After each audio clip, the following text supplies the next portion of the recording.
1845, two ships sailed into the Arctic and never returned. In the summer of 1845, two ships prepared to set sail from England on what was hailed as the grandest Arctic expedition of the century. Their names were already etched in naval history: HMS Erebus and HMS Terror. At their helm stood Sir John Franklin, a seasoned officer who had faced the Arctic before.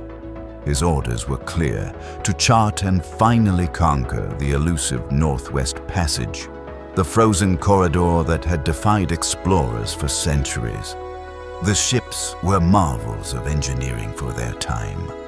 Reinforced with iron plating and outfitted with powerful steam engines, they carried the pride of an empire upon their decks. The men aboard, over 100 souls, set out with high spirits. They were not merely sailors, but chosen explorers, carrying with them barrels of salted meat, crates of tea, medical supplies, a library of more than 1,000 books, and even fine china for their mess tables. They believed themselves prepared for every hardship the polar world could throw at them. As they left the docks, families waved, bands played, and the air rang with confidence. The Arctic was vast and merciless, but Britain's navy was unmatched. What could ice and wind do against the resolve of such men? Yet those who watched the sails vanish into the horizon could not know that this departure was in truth a farewell. As weeks turned into months, silence began to settle over their fate. No letters arrived, no messages drifted back from Greenland's outposts. The world expected triumph, but instead, there was only absence. The ice had taken them in, and with it, the first threads of a mystery that would haunt generations. The Franklin expedition had entered the white silence of the Arctic, and nothing was ever heard from them again.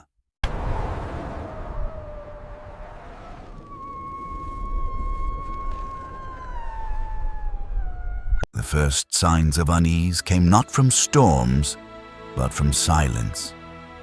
The Erebus and the Terror pushed deeper into the icy labyrinth, their sails useless in the still air, their steam engines grinding against drifting floes. The Arctic was unlike any sea the men had known. It did not roar like the Atlantic or churn like the Channel. Instead, it whispered. The wind would vanish, and with it all sense of direction, leaving the ship stranded in an endless plain of white and shadow. By autumn, the pack ice closed in. The water, once open, hardened into a prison of jagged walls. The ships were trapped, unable to move forward or retreat. The men tried to keep up their routines, reading in the cramped quarters, performing drills, rationing food, but a heavy stillness hung over every deck. The sun began its slow descent, and with it came the dread of the Arctic night, months of darkness broken only by the flicker of lanterns. Franklin's journals described the men as calm and disciplined, yet beneath his words there lingered a tone of worry. Supplies were dwindling faster than expected. Canned food, once thought a modern marvel, sometimes burst with foul-smelling rot when opened. Illness spread quietly. Scurvy, exhaustion, the mysterious weakness of lead poisoning from their tinned provisions. And then came the cold. Not the cold of an English winter, but a living thing, a force that crept into bones and froze the very breath in a man's throat. Each morning, frost coated the bunks, fingers cracked and bled. Silence was broken only by the groaning of the ice as it pressed harder against the holes, as though the Arctic itself sought to crush the intruders. No ship was ever meant to endure such weight. no man was ever meant to endure such isolation. The Franklin expedition had become prisoners of the frozen sea, and the silence that wrapped around them was not merely absence. It was the first warning that the Arctic was not to be conquered. It was to be feared.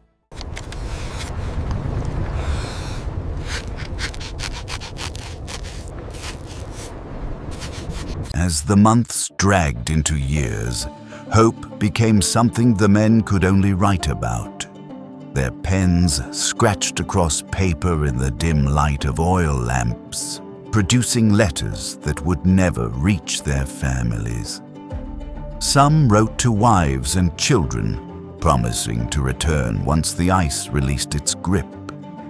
Others confessed fears, doubts, or even guilt, knowing that words on a page might outlive them, even if they themselves did not. The officers encouraged routine. Religious services were held in the mess hall, and plays were performed to lift morale. Yet even during these performances, laughter often rang hollow, echoing against the wooden walls of ships frozen in eternal night.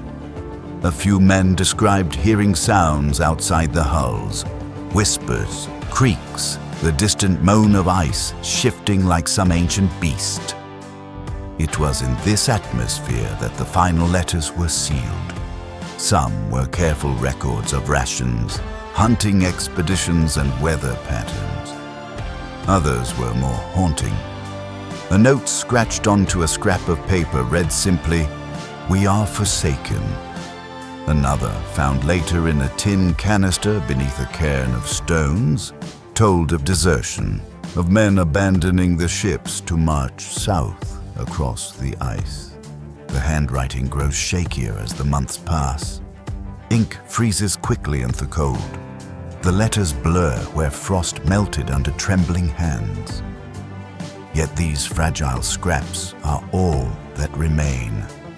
The voices of men who could not be saved, but who tried to be remembered.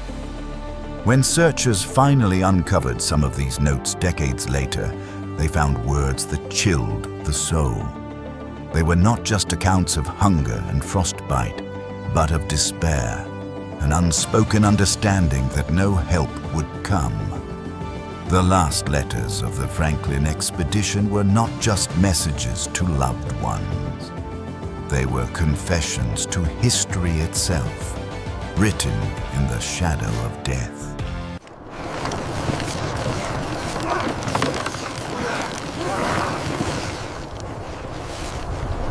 By April of 1848, the truth could no longer be denied. The ships would never move again. HMS Erebus and HMS Terror, once proud vessels of discovery, had become prisons of ice.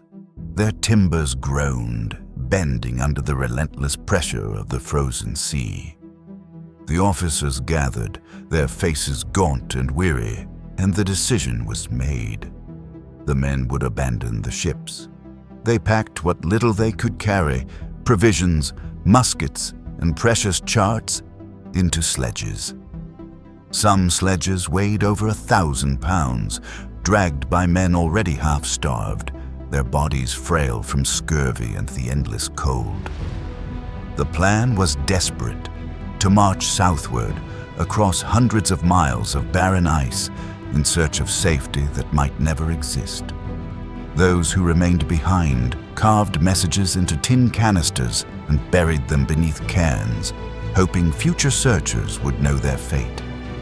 One such note, found years later, read with chilling simplicity, "All well. Sir John Franklin has died." The abandonment was not only physical, but spiritual. To leave the ships was to leave the last semblance of civilization in that frozen wilderness. Some wept as they stepped off the decks for the final time, staring back at the masts that disappeared into fog and frost. Others muttered prayers, their breath vanishing into the icy air. The march southward was brutal.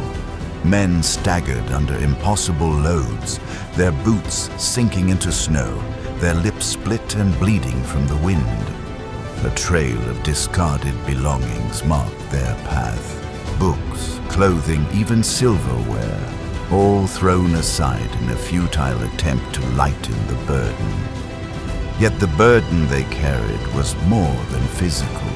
It was the crushing weight of despair, the knowledge that each step might bring them no closer to salvation. Thus began the final journey of the Franklin expedition, not aboard ships, but across a desolate, unyielding wasteland. And with each step into the whiteness, hope thinned, until only the will to move remained.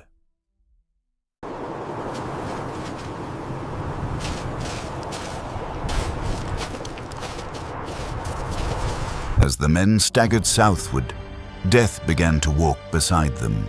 Hunger gnawed at their stomachs, scurvy blackened their gums, and the cold itself seemed alive, seeping into their bones.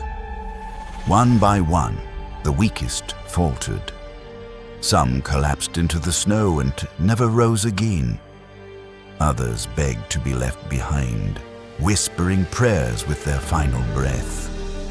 Those who had the strength dug shallow graves in the permafrost, but more often, the bodies were left exposed, frozen where they fell.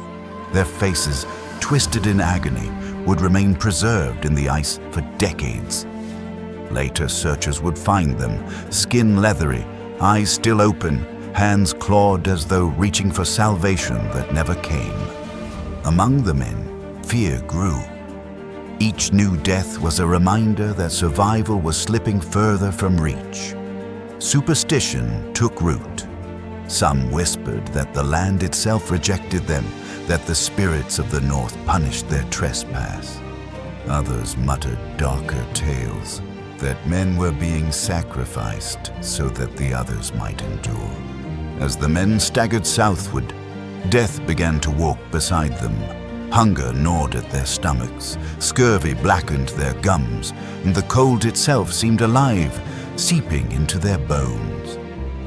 One by one, the weakest faltered. Some collapsed into the snow and never rose again. Others begged to be left behind, whispering prayers with their final breath. Those who had the strength dug shallow graves in the permafrost, but more often, the bodies were left exposed, frozen where they fell. Their faces, twisted in agony, would remain preserved in the ice for decades. Later searchers would find them, skin leathery, eyes still open, hands clawed as though reaching for salvation that never came. Among the men, fear grew. Each new death was a reminder that survival was slipping further from reach. Superstition took root. Some whispered that the land itself rejected them, that the spirits of the north punished their trespass. Others muttered darker tales, that men were being sacrificed so that the others might endure.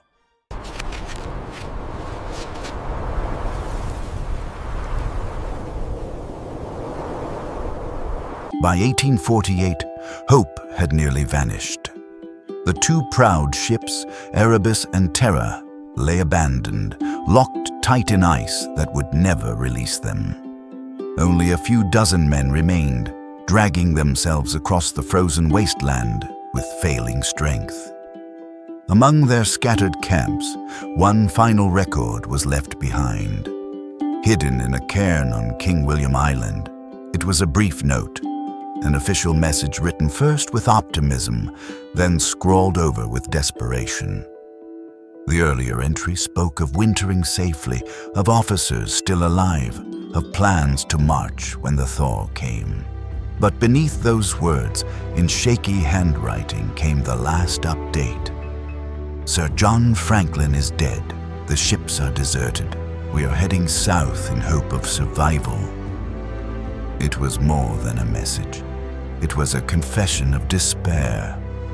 This was the last known writing of the expedition, a paper left to speak for over 100 men who would never return. After that, silence. Searchers decades later found scraps of journals, a silver spoon engraved with initials, and bones gnawed by hunger. Each artifact whispered fragments of the men's suffering, but no answers. No body of Franklin himself was ever found. His grave, if it exists, still lies somewhere beneath the Arctic ice. For Britain, the mystery became legend. Songs were sung, monuments were raised, and stories of heroism softened the truth. Yet beneath the glory, the chilling reality remained. Over 100 souls lost, their final words reduced to a few lines on a single page. The last message stands as both a relic and a warning, an echo frozen in time, carried by the winds of the Arctic. It reminds us that even the greatest expeditions can end not in triumph, but in silence, in frost, and in a desperate plea that was never answered.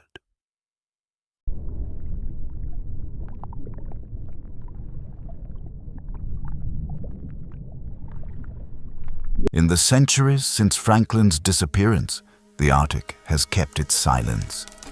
Explorers, historians, and scientists have returned again and again, trying to read the story written in snow and bone. Each discovery added a fragment, a skeleton with buttons still on its coat, journals frozen in time, preserved corpses staring with glassy eyes from the permafrost.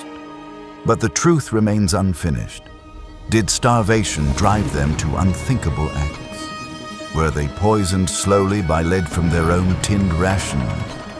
Or were they simply defeated by an enemy greater than any man? The endless Arctic night. For Britain, Franklin became a martyr of empire, his name carved into statues and songs. For the Inuit, who had always survived in these frozen lands, his men were a cautionary tale, outsiders who came unprepared, ignoring wisdom that might have saved them. Two worlds, two legacies, one of glory, the other of warning. But the truth remains unfinished. Did starvation drive them to unthinkable acts? Were they poisoned slowly by lead from their own tinned rations? Or were they simply defeated by an enemy greater than any man? The endless Arctic night. For Britain, Franklin became a martyr of empire, his name carved into statues and songs. For the Inuit, who had always survived in these frozen lands, his men were a cautionary tale, outsiders who came unprepared, ignoring wisdom that might have saved them. Two worlds, two legacies, one of glory, the other of warning. Even today, beneath shifting ice, Erebus and Terror rest like frozen tombs. Modern expeditions have found their wrecks, preserved in the deep, their timbers creaking like echoes from another age. Inside lie questions still unanswered, secrets still locked beneath the ice. The Franklin expedition was meant to chart a passage for ships and empire. Instead, it charted the limits of human endurance. Its true legacy is not a map, nor a victory, but a haunting. A reminder that the Arctic does not forgive, and that even the greatest hopes can end in frost.